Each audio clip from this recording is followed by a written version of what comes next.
You know them. Forget what I'm telling you. You know them.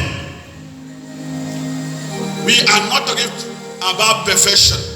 There are some people, when you vote them, tomorrow you will see it. The transfiguration encourages our steadfastness. We must stand our ground under the sun or rain. We must move. If we must get to the promised land, I may not get there.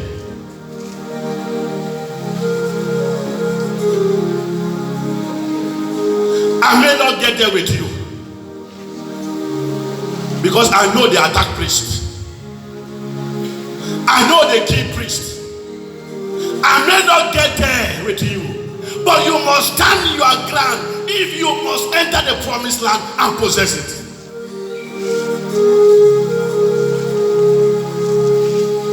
They cannot discourage us.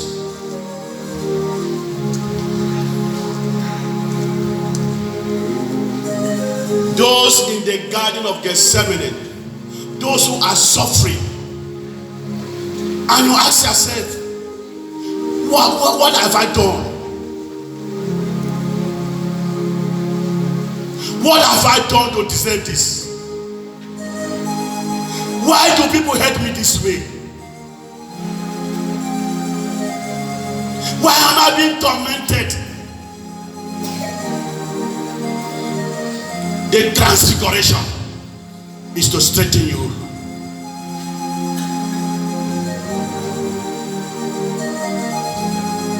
He led them up a mountain apart, and he was transfigured before them, and his face shone like the sun, and his garments became white as light. His human appearance took on something of the divine. It was an attempt to describe a heavenly vision, a divine revelation. And behold, there appeared to them Moses and Elijah, the two great men of the Old Testament, which represent the law and the prophets. They say, you are right. What you are doing, you are right. Go ahead and do it.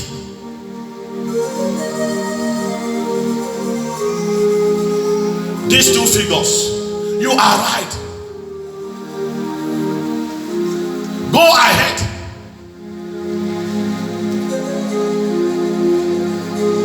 These two figures were testifying that Christ is the Messiah, promised of old, he whom they had already prophesied. Peter, who wanted this moment of heavenly joy to continue, said to Jesus, Lord, it is well that we are here. Lord, it is wonderful that we are here. If you wish, I will make 3 tents, one for you, one for Moses, one for Elijah. These are great men, if you permit me to do it. It is wonderful that we are here. If you cannot say the house of God, where else will you say it? It is wonderful that we are here in the house of God, where the truth is told.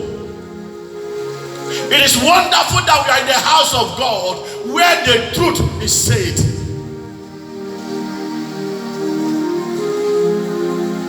It is wonderful. Wonderful.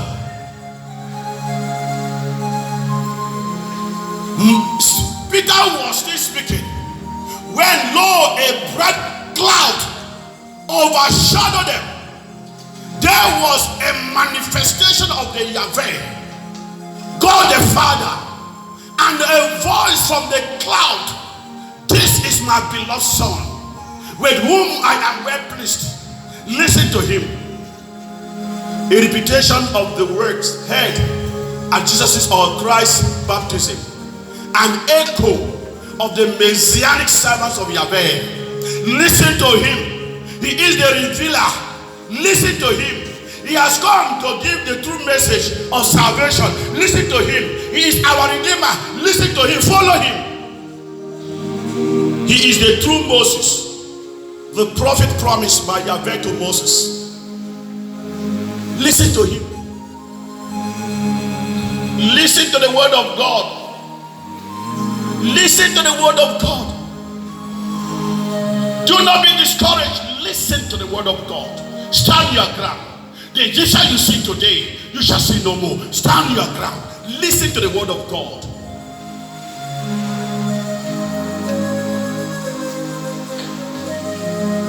And while they were still speaking, and they fell on their faces, for they knew they were in God's presence. And according to the Old Testament, to see God was to die.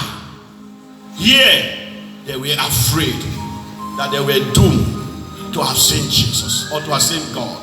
And yet Jesus said to them, do not be afraid. Do not fear. Quickly.